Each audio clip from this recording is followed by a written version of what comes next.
ሰላም እንዴት ናችሁ? በዛሬ ቪዲዮ የኢንሹራንስ ዋስትና የገባችሁለት ንብረታችሁ አደጋ በሚያጋጥመው ጊዜ ማድረግ የሚጠበቅባችሁን ጥንቃቄዎች እነግራችኋለሁ። ምክንያቱም የኢንሹራንስ ካምፓኒው ካሳ በሚከፍልበት ጊዜ የተለያዩ ተቀናሾችን ያደርጋል። አንዳንድ ጊዜ ደግሞ የካሳ ጥያቄያችሁን ውድቅ ያደርጋል። ልክ አደጋ በሚያጋጥምበት ጊዜ ለኢንሹራንስ ካምፓኒያችሁ ስለ አደጋው ኖቲፋይ ማድረግ አለባችሁ ወይም ማሳወቅ ይጠበቅባችኋል። በዚህ ጊዜ መሙላት የሚጠበቅባችሁ ቅጽ አለ። እዛ ቅጽ ላይ የምትሞሉትን ነገር በጥንቃቄ መሙላት አለባችሁ። እንዴት መሙላት እንዳለባችሁ እነግራችኋለሁ። በመጀመሪያ ደረጃ የኢንሹራንስ ዋስትና በምትገቡበት ጊዜ ለመኪናችሁ ሊሆን ይችላል ወይም ለተለያየ ንብረታችሁ የኢንሹራንስ ውሉን በደንብ ሐሳቡን ለመረዳት መሞከር አለባችሁ። ያው ብዙ ጊዜ በእንግሊዘኛ ነው፣ በዛ ላይ ደግሞ በጣም ጀርገን የሚበዛበት ነው የኢንሹራንስ ውል። ስለዚህ ይህንን ውል በራሳችሁ መረዳት የማትችሉ ከሆነ አንደርራይተሮቹን ወይም ደግሞ የኢንሹራንስ ኦፊሰሮቹን እንዲያስረዷችሁ በደንብ መጠየቅ አለባችሁ። በዚህ ዋስትና ሽፋን የሚያስገኘውንና የማያስገኘው ምን እንደሆነ በዝርዝር እንዲያስረዷችሁ መጠየቅ ይኖርባችኋል። ምክንያቱም እነሱ መጀመሪያ ኢንሹራንስ ለመግባት በምትሄዱበት ጊዜ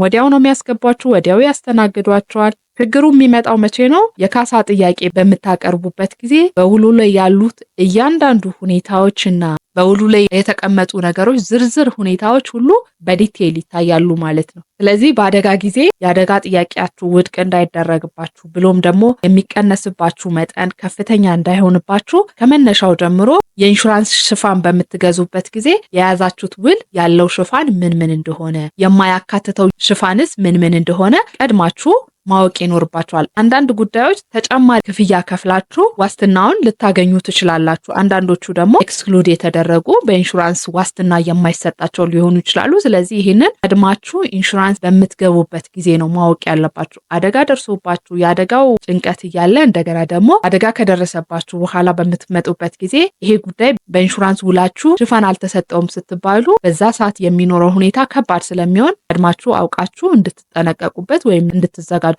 ስለሚያደርጋችሁ መጀመሪያው ነገር ኢንሹራንስ ገና ስትገቡ ውላችሁ ጠንቅቃችሁ ማወቅ አለባችሁ። ነገር ግን የኢንሹራንስ ውል በአብዛኛው ቴክኒካል ተርሞች የበዙበት እንግሊዘኛ መረዳት የሚችል ሰው ራሱ ለመረዳት የሚያስቸግሩ ተርሞች ያሉበት ነውና በብሮከር ወይም ደግሞ በኤጀንት በኩል የኢንሹራንስ ሽፋናችሁን ብትገዙ መክራችኋለሁ። ምክንያቱም ቀጥታ ኢንሹራንስ ካምፓኒው ጋር ከሄዳችሁ ኦፊሰሮቹን አንደርራይተርስ የሚባሉትን ነው የምታገኙት። በእርግጥ እነሱም ሊያማክሯችሁ ይችላሉ፣ ግን ብዙ ጊዜ ያን ያህል ጊዜ ወስደው ለእናንተ በዲቴል ውሉን የማብራራት ልማድ የለም። ስለዚህ ቀላል የሚሆነው ለእናንተ በኤጀንት በኩል ወይም ደግሞ በብሮከር በኩል ብትሄዱ የተሻለ ይሆናል።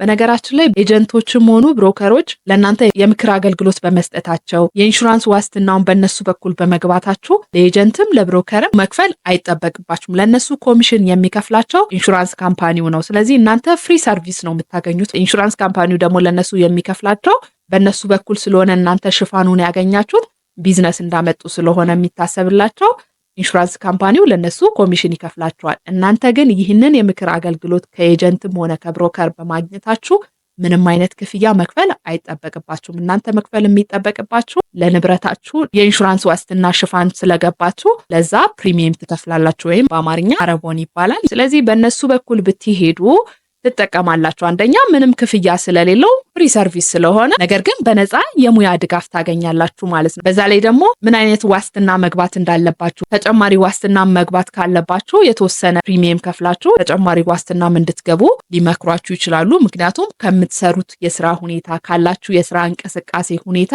ተጨማሪ ዋስትና ሊያስፈልጋችሁ ስለሚችል ማለት ነው። በተለይ ደግሞ በብሮከር በኩል ከሆነ የሄዳችሁት ብሮከርስ ከኤጀንት አንደኛ የተሻለ ልምድም እውቀትም አላቸው። ሁለተኛ ደግሞ ብሮከርስ አንድ ኢንሹራንስ ካምፓኒ ጋር ብቻ ዋስትና የማሰጠት ግዴታ ስለሌለበት የተለያዩ ኢንሹራንስ ካምፓኒዎች ጋር ወስዶ ዋስትና ሊያስገባችሁ ስለሚችል አማራጭ አለው ማለት ነው። ዋጋውን ሊያማርጣችሁ ይችላል። የሽፋኑን አይነት፣ የአገልግሎቱን ሁኔታ ለእናንተ አመቺ ይሆናል ብሎ ያሰበበት የኢንሹራንስ ካምፓኒ ጋር ወስዶ ዋስትና ሊያስገባችሁ ይችላል ማለት ነው።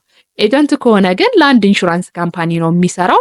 እዛ ኢንሹራንስ ካምፓኒ ጋር ብቻ ነው ሊያስገባችሁ የሚችለው ማለት ነው። ብሮከር ከሆነ ደግሞ የፈለጋችሁ እናንተም እዚህ ኢንሹራንስ ካምፓኒ ጋር አስገባኝ ብላችሁ ልትመርጡ ትችላላችሁ፣ ወይም ደግሞ ብሮከሩ ራሱ ሊመክራችሁ ይችላል። ምክንያቱም ከእናንተ በተሻለ ኢንሹራንስ ካምፓኒዎችን ስለሚያውቃቸው ልምድም ስላለው በጉዳዩም ላይ ደግሞ እውቀትም ስላለው ማለት ነው። በነገራችን ላይ የኤጀንትና የብሮከር ላይሰንስ ሲያወጡ መስፈርቱ ራሱ የተለያየ ነው። የብሮከር ሲሆን ጠንከር ያለ ነው። እንደገና በኢንሹራንስ ኢንዱስትሪ ላይም በትንሹ 8 ዓመታት የሰሩ ናቸው። ከዛ ውስጥ ደግሞ ማኔጀሪያል ፖዚሽን ላይ የሰሩ መሆን አለባቸው። ኤጀንት ግን ሲሆን ምንም አይነት ሙያ ላይ ያለ ሆኖ የ2 ሳምንት ትሬኒንግ ብቻ ወስዶ ኤጀንት መሆን ይቻላል። ስለዚህ በብሮከር በኩል ለንብረታችሁ የኢንሹራንስ ዋስትና ለማግኘት ብትሞክሩ ጥሩ ይሆናል። አንደኛ የብሮከሩን አገልግሎት በማግኘታችሁ ምንም አይነት ኮሚሽን መክፈል አይጠበቅባችሁም። ሁለተኛ ደግሞ የሚያስፈልጋችሁን የሽፋን አይነት ከሙያ አንጻር ያማክራችኋል ማለት ነው። በኋላ ደግሞ አደጋ በሚያጋጥምበት ጊዜ መደናገጥ እንዳይኖር ቀድማችሁ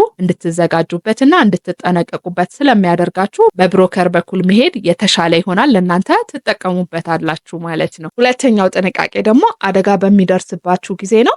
አደጋ በሚያጋጥማችሁ ጊዜ እንግዲህ ንብረታችሁ መኪና ከሆነ የትራፊክ ፖሊስ ሪፖርት ማምጣት ይጠበቅባችኋል። ስለዚህ ልክ አደጋ ሲደርስባችሁ ትራፊክ ፖሊስ ፕላን እንዲያነሳ ማድረግ አለባችሁ ማለት ነው። ሌላኛው ደግሞ አደጋው እንደደረሰባችሁ ለኢንሹራንስ ካምፓኒያችሁ ኖቲፋይ ማድረግ ወይም ደግሞ የተቻላችሁ ፍጥነት ማሳወቅ ይጠበቅባችኋል። እንግዲህ አሁን ባለው ሁኔታ ከቀን በላይ የሆነ ምክንያት እስካልገጠማችሁ ድረስ በ5 ቀናት ውስጥ እንድታሳውቁ ይጠበቅባችኋል። ከዛ ውጭ ደግሞ ለኢንሹራንስ ካምፓኒያችሁ አደጋ መድረሱን በምታሳውቁበት ጊዜ ኢንሹራንስ ካምፓኒው ጋር ክሌም ኖቲፊኬሽን የሚባል አለ፣ ወይም ደግሞ የአደጋ ማሳወቂያ ቅጽ የሚባል አለ። እዛ ላይ እንድትሞሉ ትጠየቃላችሁ። እዛ ላይ በምትሞሉበት ጊዜ በጣም ጥንቃቄ ማድረግ አለባችሁ። በተለይ ደግሞ የአደጋው ምክንያት ምንድን ነው የሚለው ላይ ተጠንቅቃችሁ መሙላት አለባችሁ። በየዋህነት አንዳንድ ነገሮችን ዝም ብላችሁ በምትጽፉበት ጊዜ የካሳ ጥያቄያችሁን ውድቅ ሊያደርግ ስለሚችል ተጠንቅቃችሁ መሙላት ይጠበቅባችኋል። ይሄ ለምን እንደሚያጋጥም ወደ በኋላ ነግራችኋለሁ። ሌላው እንግዲህ የካሳ ጥያቄ በምታቀርቡበት ጊዜ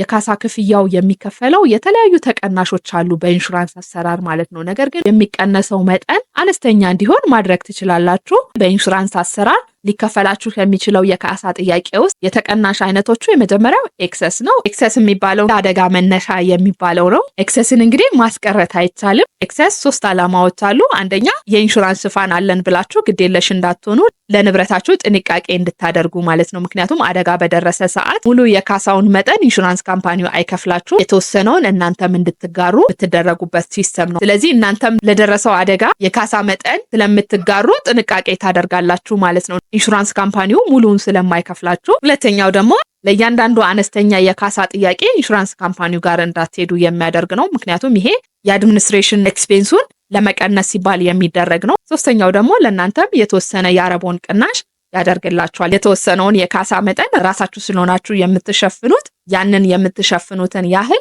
ፕሪሚየም ደግሞ ተቀናሽ ይደረግላችኋል። ስለዚህ ኤክሰስ በዋናነት እነዚህ 3 ዓላማዎች አሉት። ብዙ ጊዜ ግን ኤክሰስ መኖሩን ሰው የሚያውቀው አደጋ ሲያጋጥመው ነው እንጂ ቀድሞ የኢንሹራንስ ዋስትና በሚገዛበት ጊዜ ኤክሰስ መኖሩን አያውቅም። ሁሉም ነገር በኢንሹራንስ የሚሸፈን ነው የሚመስለው ብዙ ሰው። ስለዚህ ይሄንን እንዳልኳችሁ ነው። ቀጥታ ኢንሹራንስ ካምፓኒው ጋር በራሳችሁ ሄዳችሁ ከሆነ አንደርራይተሮቹ እንዲያስረዷችሁ ማድረግ አለባችሁ። የኤክሰሱ መጠን ምን ያክል እንደሆነ መረዳት ይጠበቅባችኋል። ምክንያቱም እነዚህ ነገሮች አደጋ በሚያጋጥምበት ጊዜ እናንተ የምትሸከሙት ስለሆነ ማለት ነው። በኤጀንት ወይም ደግሞ በብሮከር በኩል ከሆነም ደግሞ የሄዳችሁት እነዚህን ጉዳዮች እና ሌሎችንም ጉዳዮች በደንብ እንዲብራራላችሁ መጠየቅ ይጠበቅባችኋል ማለት ነው። የኤክሰስ መጠን እንግዲህ በአብዛኛው የንብረታችሁን 10% ሊሆን ይችላል ወይም ደግሞ 7500 ሊሆን ይችላል። ከሁለቱ ከፍተኛ የሆነውን መጠን ነው እንግዲህ እናንተ እንድትሸከሙት የሚሆነው።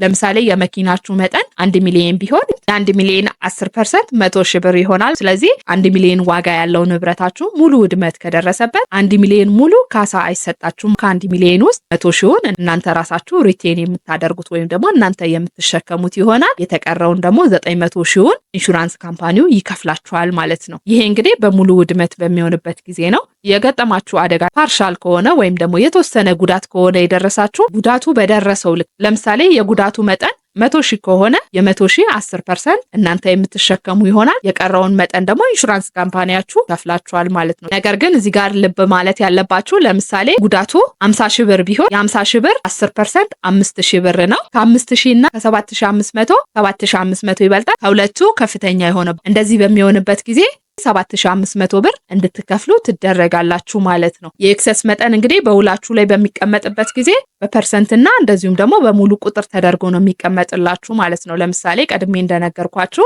10% ወይም ደግሞ 7500 ብር ተደርጎ ሊቀመጥ ይችላል። ከሁለቱ ከፍተኛው የሆነውን መጠን ትሸከሙ ወይም ደግሞ እናንተ እንድትከፍሉ ልትደረጉ ትችላላችሁ። ሌላው ደግሞ የኤክሰስ አይነት በጣም የተለመደው 5% ወይም 5000 ብር ተደርጎ ሊቀመጥ ይችላል በውሉ ላይ። ስለዚህ ከሁለቱ ከፍተኛ የሆነውን መጠን እናንተ የምትሸከሙት ይሆናል ማለት ነው። ሌላኛው ኢንሹራንስ ካምፓኒው ካሳ ከመክፈሉ በፊት ሊቀንስባችሁ የሚችለው ደግሞ ኮንትሪቢሽን ወይም ደግሞ መዋጮ ይባላል። ይህንን እንግዲህ ኢንሹራንስ ካምፓኒው የሚቀንስበት በኢንሹራንስ አሰራር ፕሪንሲፕል ኦፍ ኢንደሚኒቲ ይባላል። ይህ ማለት አደጋ የደረሰበት ንብረታችሁ አደጋ ከመድረሱ በፊት ወደ ነበረበት መመለስ ነው አላማው። ከዛ አደጋ እናንተ ትርፍ የምታገኙበት መሆን የለበትም። ትርፍ ካገኛችሁ ቁማር ሆነ ማለት ነው። ስለዚህ ይህ እንዳይሆን የኢንሹራንስ መሰረታዊ አላማ ንብረታችሁ ላይ አደጋ ከመድረሱ በፊት ንብረታችሁ ወደ ነበረበት ሁኔታ መመለስ፣ ከዛ አደጋ እናንተ ትርፍ የምታገኙ መሆን የለበትም ማለት ነው። ለምሳሌ የመኪናችሁ የሆነ ፓርት ቢጎዳ ያንን ፓርት መተካት ነው የሚደረገው። ኮንትሪቢሽን ወይም ደግሞ መዋጮ የምታደርጉበት ምክንያት እንግዲህ በአደጋው ምክንያት ጉዳት የደረሰው ንብረታችሁ የመኪናችሁ ክፍል ሊሆን ይችላል፣ ሊፍት ሊሆን ይችላል።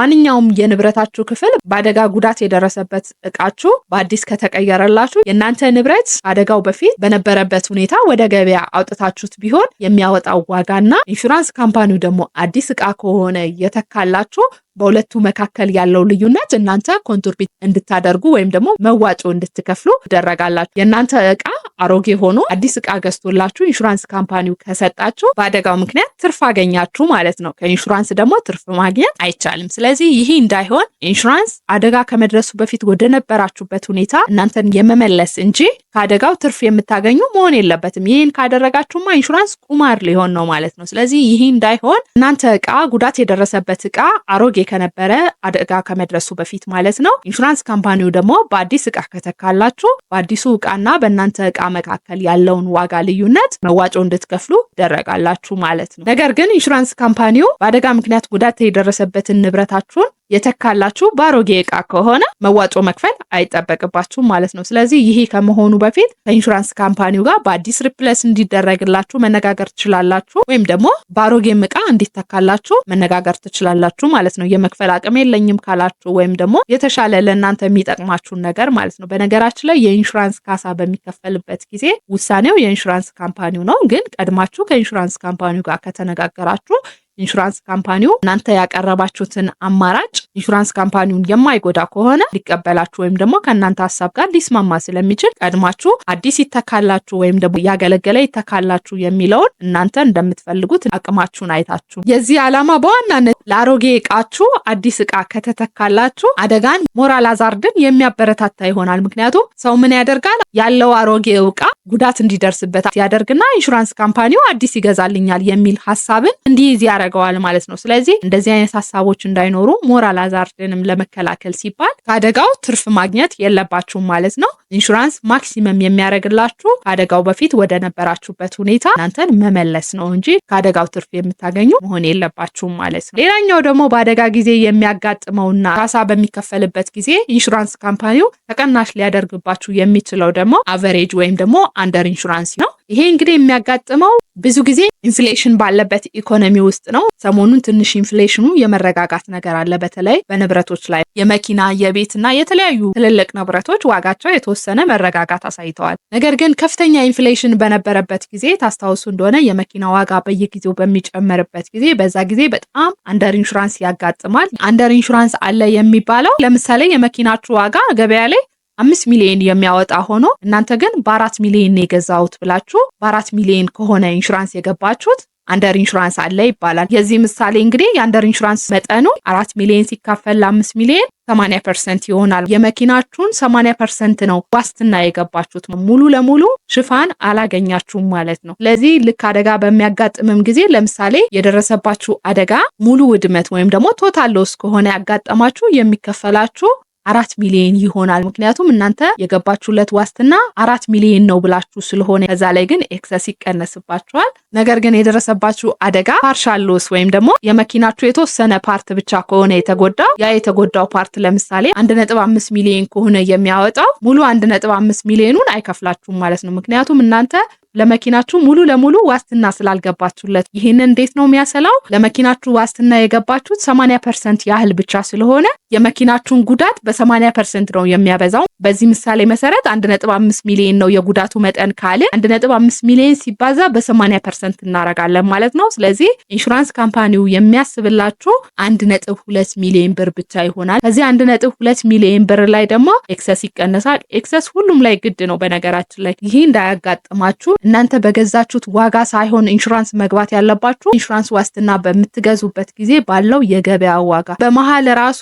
የገበያ ዋጋ ከጨመረ ሄዳችሁ አሜንድ ማስደረግ ትችላላችሁ። የመኪና ዋጋው እየጨመረ ስለሆነ ተጨማሪ ፕሪሚየም ልክፈል ብላችሁ በገበያው መሰረት ማስተካከል ትችላላችሁ። ስለዚህ በአደጋ ጊዜ ተጎጂዎች እናንተ ስለሆናችሁ ይህ እንዳይሆንባችሁ በየጊዜ የመኪናችሁን ዋጋ ወይም ደግሞ የማንኛውም ንብረታችሁን የኢንሹራንስ ዋስትና የገባችሁለት ንብረታችሁን ዋጋ ገበያ ላይ ያለውን ነገር መከታተል አለባችሁ ማለት ነው። ምክንያቱም በአደጋ ጊዜ እናንተው ስለሆናችሁ የምትሸከሙት እናንተ የገባችሁት የዋስትና መጠን ከገበያ ዋጋ ያነሰ በሚሆንበት ጊዜ አንደር ኢንሹራንስ አለ ይባላል። ስለዚህ የካሳ መጠኑም በዚህ ሁኔታ ተሰልቶ ነው የሚከፈላችሁ። በሙሉ ውድመትም ቢሆን የውድመቱ መጠን ፓርሻል በሚሆንበት ወይም ደግሞ የተወሰነው ፓርት ብቻ ከሆነ ንብረታችሁ የተጎዳው በዛ መሰረት ፕሮፖርሽኔት ተደርጎ ወይም ደግሞ ተመጣጥኖ ነው የካሳ መጠናችሁ የሚታሰብላችሁ ማለት ነው። ሌላኛው ጥንቃቄ ማድረግ ያለባችሁ ሙሉ ውድመት በሚያጋጥምበት ጊዜ ነው። እንግዲህ በኢንሹራንስ አሰራር ሙሉ ውድመት አጋጠመ የሚባለው አንደኛ አደጋ የደረሰበት መኪናችሁ ወይም ደግሞ ንብረታችሁ መጠገን የማይችል ሁኔታ ላይ በሚሆንበት ጊዜ ነው። ሁለተኛው ደግሞ መጠገን ይችላል፣ ግን መኪናውን ማስጠገኑ ወይም ደግሞ ንብረታችሁን ማስጠገኑ ለኢንሹራንስ ካምፓኒው ኢኮኖሚካል በማይሆንበት ጊዜ ወይም ደግሞ የማስጠገኛ ወጪው ከመኪናችሁ ዋጋ 70% በላይ በሚሆንበት ጊዜ በቶታል ሎስ ወይም ደግሞ በሙሉ ውድመት ልትስተናገዱ ትችላላችሁ ማለት ነው። ነገር ግን የዚህን የ70% ስሌት በሚሰሩበት ጊዜ የሚሰሩት ስህተት አለ። ኢንሹራንስ ካምፓኒዎች አውቀውም ሊሆን ይችላል፣ አንዳንድ ጊዜ ደግሞ ባለማወቅም ይሆናል። ለምሳሌ ኢንፍሌሽኑ ከፍተኛ በሆነበት ጊዜ በሙሉ ውድመት እናንተን ማስተናገድ ይፈልጋሉ። ይህንን የሚያደርጉ ስለምንድን ነው? ኢንሹራንስ የገባችሁለትን ጠቅላላ ዋጋ ሰሚሹርድ ይባላል። ይህንን መጠን ለእናንተ ኤክሰሱን ቀንሰው ይከፍሏችሁና ንብረቱን ግን እነሱ ይረከቧችኋል። ዋጋውን ሙሉ ስለሰጧችሁ ንብረቱን በጨረታ ይሸጡታል። ይህን በሚያደርጉበት ጊዜ ከፍተኛ ኢንፍሌሽን ባለበት ጊዜ በጣም ተጠቃሚ ነው የሚሆኑት። ምክንያቱም አንዳንድ ጊዜ ምን ያጋጥማል? ለእናንተ የመኪናችሁ ጠቅላላ ዋጋ ወይም ደግሞ ኢንሹራንስ የገባችሁለት መጠን ከሚከፍሏችሁ ጋር ጉዳት የደረሰበትን የእናንተን መኪና በጨረታ በሚሸጡበት ጊዜ ተቀራራቢ የሆነ ዋጋ ይሆናል ማለት ነው የሚያገኙት። ስለዚህ ይህንን ስለሚያገኙ ከ70% በላይ እንዲመጣላቸው ስለሚፈልጉ ቶታል ሎስ ነው ለማለት ወይም ደግሞ ጠቅላላ ውድመት ነው ለማለት ምን ያደርጋሉ? ኖርማል የጠቅላላ ውድመት ይሄ ከ70% በላይ ነው የሚባለው መሰላት ያለበት የማስጠገኛው ዋጋ ሲካፈል የእናንተ መኪና አደጋ ከመድረሱ በፊት ገበያ ላይ ቢወጣ የሚያወጣው ዋጋ ማለት ነው። መካፈል ያለበት በእንደዚህ ሁኔታ ነው። ያ ፐርሰንቴጅ ከ70% በላይ ከሆነ ቶታል ሎስ ብለው ዲክለር ማድረግ ይችላሉ። ነገር ግን ይህንን በሚያሰሉበት ጊዜ እነሱ ምንድን ነው የሚያደርጉት? የማስጠገኛው ዋጋ ያው የገበያ ዋጋ ነው። ምክንያቱም አጣርተው ነው ያንን ዋጋ የሚያገኙት። ሲካፈል ለምንድን ነው የሚያደርጉት? የመኪናዊ ዋጋ ይሄ ነው ብላችሁ ኢንሹራንስ በገባችሁለት ዋጋ ነው የሚያደርጉት። ምክንያቱም በመሃል ከፍተኛ የሆነ ለውጥ ይኖራል። ስለዚህ እናንተ ኢንሹራንስ ስትገቡ የመኪናችሁ የነበረው ዋጋና አደጋ ከመድረሱ በፊት ያለው የመኪናችሁ ዋጋ ይለያያል። በጣም ከፍተኛ ለውጥ ነው ያለው በኢንፍሌሽን ወቅት። በዚህ ጊዜ ምንድነው የሚያደርጉት? እነሱ መወሰድ ያለበት የመኪናችሁን የገበያ ዋጋ ነው። ነገር ግን እነሱ የሚወስዱት ምንድነው? እናንተ ለመኪናችሁ ኢንሹራንስ በምትገቡበት ጊዜ የመኪናችን ዋጋ ይሄ ነው ብላችሁ የገባችሁለትን ዋጋ ነው የሚወስዱት ማለት ነው። ይሄ መደረግ የለበትም። ይሄንን የሚያደርጉበት ምክንያት ጉዳት የደረሰበትን መኪና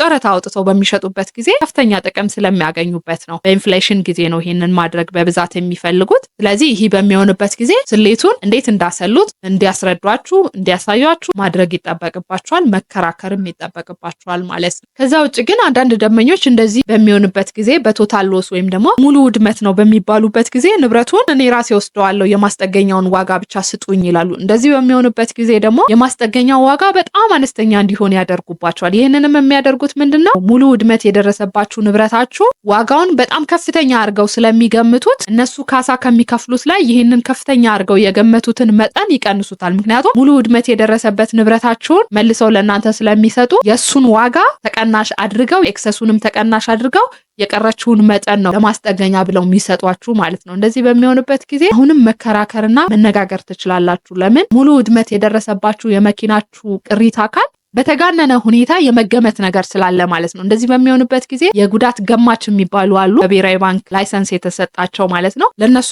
5,000፣ 6,000፣ 7,000 እስከ 10,000 ሊሄድ ይችላል።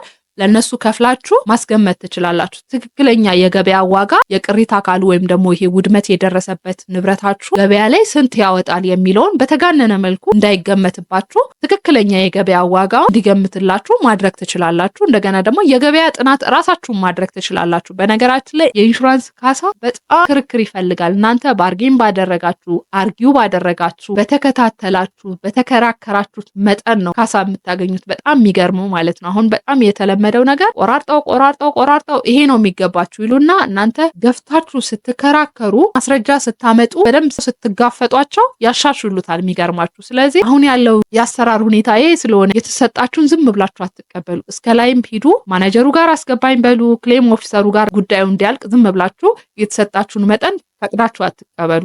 ገፍታችሁ እስከ ላይ እስከ ማናጀሩም ሲኦም ድረስ መድረስ ካለባችሁ መሄድ ነው። ከዛ ካለፈ ግን እስከ ፍርድ ቤትም መሄድ ትችላላችሁ። በእርግጥ ፍርድ ቤት ያለው ነገር በጣም ከባድ ነው። ቢሆንም ግን የኢንሹራንስ ውል ኢንሹራንስ ካምፓኒው ራሱ አርቅቆ የሚሰጣችሁ ስለሆነ እንደ ሌሎች የውል አይነቶች ስላልሆነ ስለዚህ እስከ ፍርድ ቤትም መሄድ ካለባችሁ መሄድ ነው የሚጠበቅባችሁ ማለት ነው። ሌላኛው እንግዲህ ካሳ በሚከፈልበት ጊዜ ካሳችሁ ውድቅ እንዲሆን ሊያደርግባችሁ የሚችል ወይም ደግሞ የካሳ መጠናችሁ ተቀናሽ እንዲደረግባችሁ የሚያደርገው ፕሮክሲሜት ኮዝ የሚባል ነገር አለ። አደጋው እንዲደርስ ከፍተኛ አስተዋጽኦ ያደረገው ምንድን ነው የሚለው ነው። እንግዲህ ፕሮክሲሜት ኮዝ የሚባለው በኢንሹራንስ ትልቅ ፕሪንሲፕል ነው። አንዳንድ ጊዜ ደንበኞች ልክ አደጋ ሲደርሳቸው ያሳውቁ ቅጹ ላይ የሚሞሉት መግቢያ ላይ እንደነገርኳችሁ የአደጋው ምክንያት ምንድነው ተብለው ሲጠየቁ እዛ ጋር የሚሞሉት ነገር የኢንሹራንስ ካሳ ጥያቄያቸውን ውድቅ ሊያደርግባቸው ይችላል ወይም ደግሞ የሚሰጣቸው የካሳ መጠን ላይ ተቀናሽ ሊያደርግባቸው ይችላል። ለምሳሌ የመኪናው ጎማ በመፈንዳቱ ምክንያት መኪናው ተገለበጠና አደጋ ደረሰበት እንደዚህ ብሎ የሚሞላ ሰው እንደዚህ በሚሆንበት ጊዜ ሊከፈላችሁ ከሚችለው ካሳ ላይ የጎማው ዋጋ መጠን ተቀናሽ ተደርጎ ነው የሚከፈላችሁ። ሌሎችም ምክንያቶች ሊኖሩ ይችላሉ።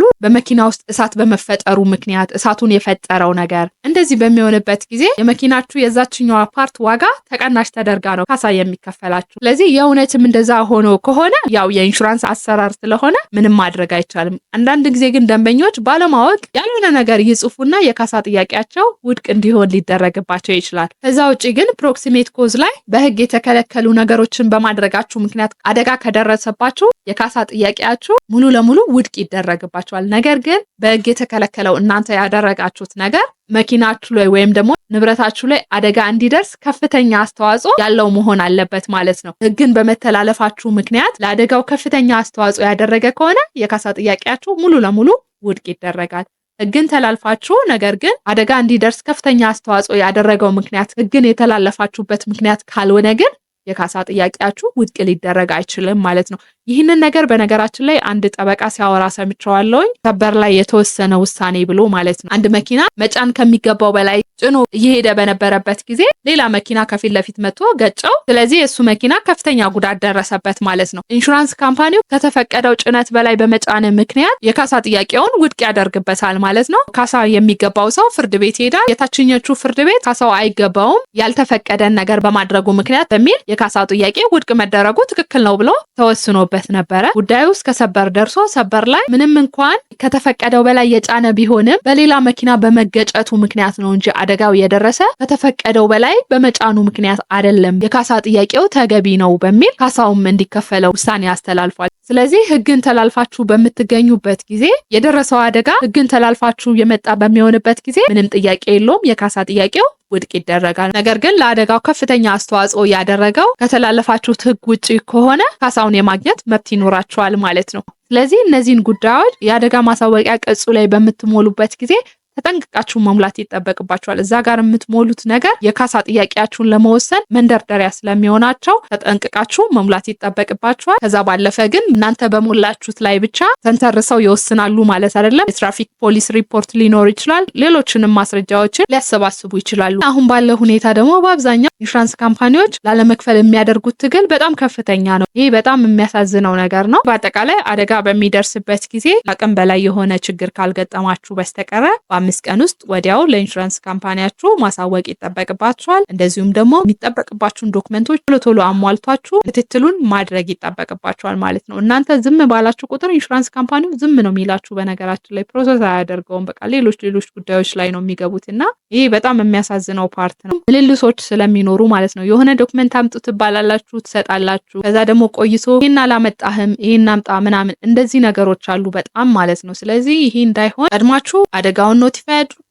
ከዛ በኋላ ምን ያስፈልጋል የሚለውን ዶክመንት ደግሞ እራሳችሁ ጠይቃችሁ ቶሎ ብላችሁ አሟልታችሁ ምን ደረሰ ብላችሁ መከታተል ይኖርባችኋል። ካሳችሁ ቶሎ እንዲፈጸምላችሁ ማለት ነው። ግፊት ማድረግ ይጠበቅባችኋል። እንደገና ደግሞ ከእናንተ የሚጠበቅባችሁን አድርጋችሁ የመጓተት ነገር ካለ ወደ አለቃው እየገባችሁ ኮምፕሌን ማድረግ ይጠበቅባችኋል። ከዛ ባለፈ ደግሞ ላቀረባችሁት ቅሬታ ምላሽ ካላገኛችሁ ብሔራዊ ባንክ ኮንሱመር ፕሮቴክሽን ዳይሬክቶሬት የሚባል አለ። እዛም ሄዳችሁ ኮምፕሌን ማድረግ ይጠበቅባችኋል ማለት ነው። እናንተ ዝም ካላችሁ ጉዳያችሁ በቃ ዝም ነው የሚባለው። ስለዚህ ቶሎ እንዲፈጸምላችሁ የእናንተ ጥረት በጣም ከፍተኛ ነው። ይህንን ማድረግ ይኖርባችኋል ማለት ነው። እንግዲህ የዛሬው ቪዲዮ ይሄንን ይመስላል። ከቪዲዮ ከተጠቀማችሁበት ላይክ፣ ሼር አድርጉ። ለቤኮ ቲዩብ እንግዳ ከሆናችሁ ደግሞ ሰብስክራይብ አድርጉት። አብራችሁኝ ስለቆያችሁኝ አመሰግናለሁ።